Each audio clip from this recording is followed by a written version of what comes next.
नमस्कार दोस्तों, आप सबका मेरे चैनल में स्वागत है। आज है मंडे का दिन। मंडे मीन्स 15 दिसंबर। आज का दिन है एकादशी का। आज है सफला एकादशी। ये कोई ऐसी वैसी एकादशी नहीं है। हर जीवन में सफलता पाने का एक नया मार्ग, एक नई दिशा दिखती है, जिसमें हम सफलता पाने की हर बार कोशिश करते हैं पर नाकामयाब रहते हैं। लेकिन आज जो भी काम आप करोगे, दिल से करोगे, भगवान विष्णु को और लक्ष्मी माँ को याद करके करोगे, तो काम होना तय ही है। इसीलिए इस एकादशी का नाम ही सफला एकादशी है।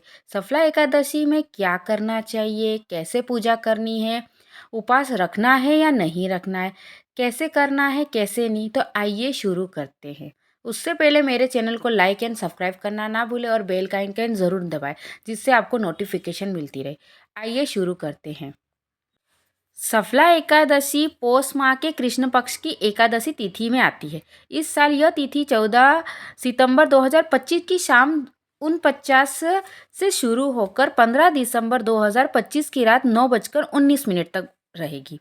इसीलिए उदय तिथि के अनुसार इसका व्रत 15 दिसंबर सोमवार को ही रखा जाएगा। व्रत का प्राणायाम यानी भोजन ग्रहण करने का समय। व्रत का प्राणायाम अगले दिन करना है। 16 दिसंबर 2025 द्वादशी को सुबह शुभ समय में शुभ माना जाता है। सफलता एकादशी की धार्मिक महत्व। भगवान विष्णु को समर्पित है ये व्रत। सफलता का अर्थ सफल और फलदायी और शुभ फल देने वाला होता है। इसे विधि पूर्वक रखने से जीवन में सुख समृद्धि, उद्देश्य की सिद्धि, पापों का नाश और मनोकामना पूर्ति की होती है। पूजा और व्रत की विधि में क्या करना चाहिए, तो सुबह उठकर स्नान करें, घर में पूजा स्थल को साफ करें, दीपक धूप दीप जलाएं, भगवान विष्णु की मूर्ति को स्थापित करें, तुलसी, पीले फूल, फल नैवेद्य अर्पित करें, जिससे भगवान को प्रसन्नता प्राप्त होती है। मन में मंत्र और ध्यान करें। ओम नमो भगवते वासुदेवाय का जाप 108 बार करें। आप विष्णु सहस्त्र नाम का पाठ भी कर सकते हैं। यह सुनने से भी अच्छा दिन जाता है। भक्तगण भजन कीर्तन श्रद्धा से भगवान की आराधना करें। उपवास के नियम। व्रत के दिन एक बार भोजन या फलाहार रखा जाता है। कुछ दिन भर निराहार या फलाहार करते हैं। व्रत तोड़ने से पहले पारायण का शुभ समय देखें और उसके बाद अनुसार ही पारायण करें। कुछ अन्य शुभ उपाय। तुलसी के पौधे की सेवा या दान करें। ब्राह्मणों को, गरीबों को भोजन वस्त्र दान करें। पीले वस्त्र और फल देना विशेष शुभ माना गया है। सफला एकादशी व्रत कथा। प्राचीन काल में चंपावती नगर में महिष्मत नामक एक प्रातपी राजा राज करता था। उसके 4 पुत्र थे। सबसे बड़ा पुत्र कलुप अत्यंत दुष्ट और व्यसनी और कुकर्मों से लिप्त था। वह न तो माता पिता का सम्मान करता, न ही धर्म का पालन करता। राजा उसके दुर्व्यवहार से दुखी होकर उसे राज्य से निकाल देते हैं।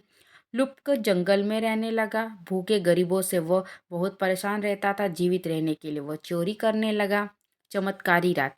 एक दिन अत्यंत ठंड और भूखे से व्याकुल होकर वह एक पीपल के वृक्ष के नीचे सो गया। संयोगवश वह दिन पौष मास की कृष्ण पक्ष की सफलता एकादशी की रात थी। भूखे के कारण वह पूरी रात जागता रहा। न भोजन मिला, न नींद आई। अनजाने में ही उसे एकादशी व्रत का जागरण करना पड़ा। भगवान विष्णु की कृपा से अगले दिन उसे कुछ फल इकट्ठा किए, फिर उसी पीपल के पेड़ के नीचे रख दिए। यह भी अनजाने में भगवान विष्णु को भोग अर्पण जैसा बन गया। भगवान विष्णु उसकी इस अनजानी भक्ति से अत्यंत प्रसन्न हुए। उन्होंने सभी के सभी पाप नष्ट कर दिए। कुछ समय बाद राजा महिष को देहांत हो गया और देवी संकेत में लुप्त राजा का वापस मिला। अब वह एक धर्मपरायण, न्यायप्रिय और विष्णु भक्त राजा बन गए। कथा का फल इस प्रकार है। अंत में भगवान विष्णु कहते हैं, जो भी भक्त श्रद्धा से या अनजाने में भी सफला एकादशी का व्रत करता है, उसके जीवन के सभी कार्य सफल होते हैं और अंत में उसे मोक्ष की प्राप्ति होती है। इस कहानी का संदेश है कि कोई भी इंसान कितना भी पापी क्यों ना हो, भगवान की भक्ति उसे बदल सकती है। एकादशी जीवन की सफल बनाने वाली है, इसीलिए इसे सफला कहा जाता है। आप सबको ये कथा कैसी लगी, कमेंट एंड लाइक करना ना भूलें। मिलते हैं अगले वीडियो में, तब तक के लिए धन्यवाद। और यह व्रत रख के आप अपने जीवन में सफलता पा सकते हैं। और कोई भी काम छोटा बड़ा नहीं होता।